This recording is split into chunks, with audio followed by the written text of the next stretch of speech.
¿Qué tal? Comenzamos una nueva semana de CNN Tiempo en CNN Chile, lunes 4 de septiembre. Vamos a conversar sobre lo que pasará durante las próximas jornadas en todo el territorio nacional.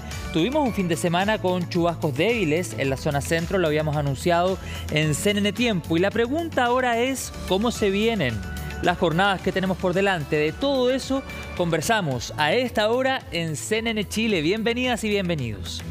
Pero antes de profundizar en el pronóstico del tiempo, en las jornadas que tenemos para esta semana por delante, vamos a hablar de otro tema. Es hora de conversar en CNN Tiempo. El título de esta historia es el que ustedes ven en la pantalla, los efectos del cambio climático en las personas. Y para introducir, quiero plantearles una pregunta. ¿Qué tiene que ver, por ejemplo, la crisis climática con la psicología? Vamos a conversar sobre cómo se vinculan estos conceptos. Por ejemplo, cómo nosotros enfrentamos los profundos problemas climáticos desde la salud mental. ¿Qué nos produce lo que ha pasado, por ejemplo, con los intensos sistemas frontales o con los incendios, con la sequía? Y así podríamos enumerar tantos otros hechos. De todo esto vamos a conversar a esta hora de la tarde con Rodolfo Sapiains, doctor en factores psicológicos para la gestión ambiental. ¿Cómo estás, Rodolfo? Bienvenido a CNN Tiempo. ¿Qué tal? Hola, José Miguel. Buenas tardes. Gracias por la invitación. No sé si pronuncié bien el apellido. Tú me corriges si no. ¿Está bien? Perfecto. Muy bien, muy bien. Comencemos la entrevista, Rodolfo, y vamos en concreto a qué nos referimos cuando hablamos de psicología climática para entender a cabalidad dicho concepto. Sí, mira, básicamente la psicología, por decirlo de manera bien general, estudia por qué las personas hacemos lo que hacemos, ¿no? El comportamiento. Y el comportamiento tiene que ver con lo que creemos, con lo que pensamos, con lo que sentimos. Y la psicología del cambio climático y del medio ambiente en general se relaciona con cómo las personas estamos percibiendo la crisis climática y qué nos pasa, ¿no? con todo lo que experimentamos directamente o con lo que vemos, ¿no es cierto?, en las imágenes por televisión, redes sociales, y cómo estamos respondiendo a eso, ¿no? Qué es lo que sentimos respecto a lo que podemos hacer, lo que nos pasa cuando sentimos que no podemos hacer mucho más, ¿no? Entonces estudiamos la relación básicamente de las personas con el medio ambiente y la crisis ambiental que tenemos en estos tiempos. ¿Y es algo cada vez más evidenciado, Rodolfo? Absolutamente. De hecho, hay un concepto que es el de ecoansiedad, que lo podemos definir como un miedo frente a la incertidumbre que produce el futuro, asociado, digamos, a los problemas de cambio climático y en general al deterioro del medio ambiente. Y esa ecoansiedad se está empezando a estudiar bastante, cada vez más, sobre todo porque la gente más joven, los niños, las niñas, los adolescentes, lo están manifestando, ¿no?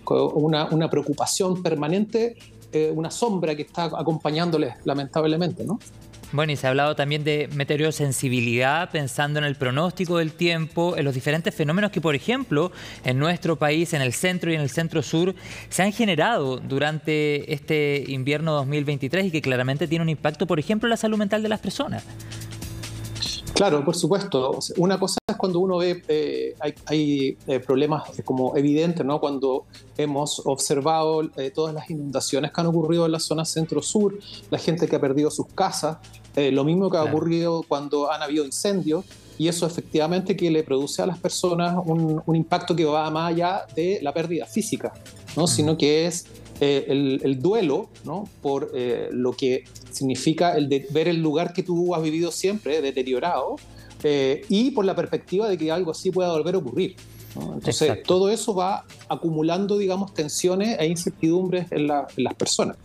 Y además consignar, Rodolfo, que no todas las emergencias afectan a todas las personas por igual. Claramente el impacto no necesariamente es el mismo, independiente del territorio donde se generen estas emergencias. Ahora bien, yo te quiero preguntar, ¿qué acciones se podrían implementar, Rodolfo? ¿Qué consejos le entregarías a todas las personas que hasta ahora están en la pantalla de CNN Tiempo para reducir lo máximo posible el impacto psicológico de emergencias como, por ejemplo, las que hemos tenido que enfrentar durante este año? Claro, mira, esa es una pregunta muy importante porque generalmente estamos más concentrados en el problema que en las soluciones. Y claro, si bien el cambio climático es un problema complejo que requiere soluciones a nivel de acuerdos entre los grandes países contaminantes, que las empresas, las grandes empresas, ¿no es cierto?, cambien también sus prácticas, que transformemos la matriz energética, todas las personas en nuestro país, ¿no es cierto?, las distintas regiones, tienen características propias y tienen además recursos distintos para enfrentar impactos que estamos viviendo hoy día y los que van a venir más adelante. Entonces, lo primero es que uno tiene que conocer cuáles son las proyecciones para el lugar donde uno vive y empezar a conversar de eso con las autoridades locales, con los vecinos, ¿no? Y saber, por ejemplo, que si este año estamos teniendo, por fin, ¿no es cierto?, muchas precipitaciones que tienen, por un lado, lamentable pérdida, ¿no es cierto?, de todo lo que hemos observado, ¿no es cierto?, de casas, personas, toda esa tragedia, pero por otro lado tenemos, ¿no es cierto?, mayor agua, pero eso no significa de que la sequía necesariamente se haya acabado, ¿no? O que el próximo año va a ser como era antes, ¿no? Entonces necesitamos de alguna u otra forma definir qué es lo importante y en este caso ser responsables con el agua siempre, ¿no? Llueva o no llueva, siempre tenemos que ser responsables con el uso del agua, siempre tenemos que ser responsables con el uso de la energía eléctrica, siempre tenemos que ser responsables con los residuos y sobre todo tenemos que ser responsables con nuestro consumo, nuestro nivel de consumo, ¿no? Sí. Sabemos que uno de los principales factores de la crisis ambiental es el sobreconsumo, ¿no? Que consumimos cosas que no necesitamos, ¿no? Entonces, ahí por mencionarte algunas cosas que son importantes de considerar.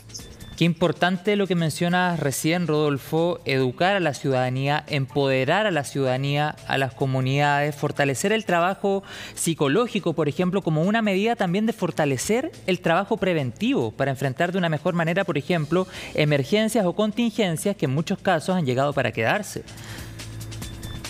Así es, y en ese sentido también es muy importante valorar lo que las personas ya están haciendo, lo que las organizaciones están haciendo. Hay muchas municipalidades, gobiernos regionales que están haciendo cosas importantes para prepararse para eventuales situaciones adversas, pero yo diría que las personas no tienen que esperar a que las autoridades hagan cosas, ¿no? Ya hay muchas juntas vecinales, organizaciones comunitarias, ambientales, que Sí, estamos con un problema en la conexión con Rodolfo. Vamos a restablecer la comunicación a esta hora de la tarde. Este impacto de la salud te decía que una de las principales cosas que las personas podemos hacer cuando sentimos esta como ecoansiedad, esta intranquilidad por todo esto, es juntarnos con otras personas, trabajar con otras personas, ¿no? A eso nos ayuda a sentirnos mejor y a hacer más cosas, ¿no? Por nuestro propio futuro. Y en ese sentido tú tocabas el tema de las autoridades, Rodolfo. ¿Consideras que los canales de comunicación que ponen a disposición de la ciudadanía las autoridades o las instituciones competentes son lo suficientemente expeditos para lograr empoderar a la ciudadanía? Yo sé que tú hacías referencia, por ejemplo, a esfuerzos que ha hecho la sociedad civil, organizaciones, junta de vecinos o mancomunión que muchas veces hacen las comunidades, pero lo cierto es que las autoridades tienen responsabilidad. Y mi pregunta ahí apunta a aquello. ¿Tú consideras que los canales de información, el contenido que ponen a disposición de la ciudadanía, es lo suficientemente claro para generar certezas? Mira, yo creo que la información está respecto al problema, ¿no? Creo que lo que hay que hacer ahora es empezar a enfatizar más las soluciones, ¿no? Hoy día todos los estudios que tenemos muestran que en Chile la mayoría de la gente percibe que el cambio climático es real, es importante, está sucediendo ahora, hay que hacer algo, pero hay muchas dudas respecto a la capacidad que tiene el país para poder enfrentarlo. Y ahí hay un tema tanto de comunicación, pero también de qué es lo que estamos comunicando, ¿no? Entonces, más que seguir diciendo que estamos frente a un problema, tenemos que ver las oportunidades y los cambios y las grandes transformaciones que tenemos que hacer, ¿no? Y enfatizar la solución, ¿no? Porque el problema ya lo tenemos más que claro, lo estamos viviendo hoy en día, ¿no?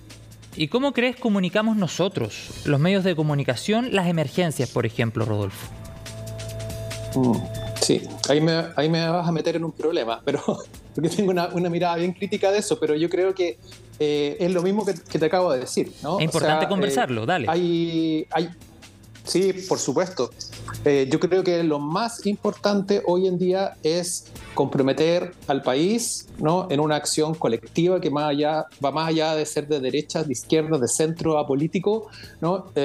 Y de todos los sectores sociales, porque tenemos un tremendo desafío. Chile es uno de los países más vulnerables al cambio climático, ¿no? Y al mismo tiempo tenemos algunos de los ecosistemas más únicos, ¿no? Prístinos del mundo todavía, por ejemplo en Patagonia. Entonces, tenemos que cuidar lo que tenemos y para eso necesitamos actuar en conjunto y mostrar todas las cosas importantísimas que se están haciendo en nuestro país y que son cosas buenas, ¿no? Cosas positivas. O sea, en el fondo podría entender, Rodolfo, que... como te decía antes, promover las soluciones, ¿no? Difundir las soluciones. Yo creo que y que la gente se pueda sumar, ¿no? Invitar en cada región a las personas a participar de distintas iniciativas, porque eso es lo más importante, yo creo, en estos momentos, ¿no? Más que seguir contando el problema. Claro, o sea, podría deducir de tu respuesta que en el fondo tú crees que falta un contenido que vaya más a lo profundo, que analice también, por supuesto, diferentes iniciativas que se están llevando a cabo en distintos territorios de nuestro país. ¿Consideras que muchas veces la comunicación va más a la emergencia, va más con la intención de generar alarma que un conocimiento mucho más cabal? ¿A eso te refieres?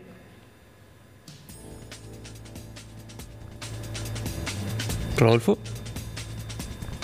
Claro, sí, porque hay muchos estudios que muestran que el cambio climático, cuando tú lo presentas desde la lógica de la catástrofe, ¿no?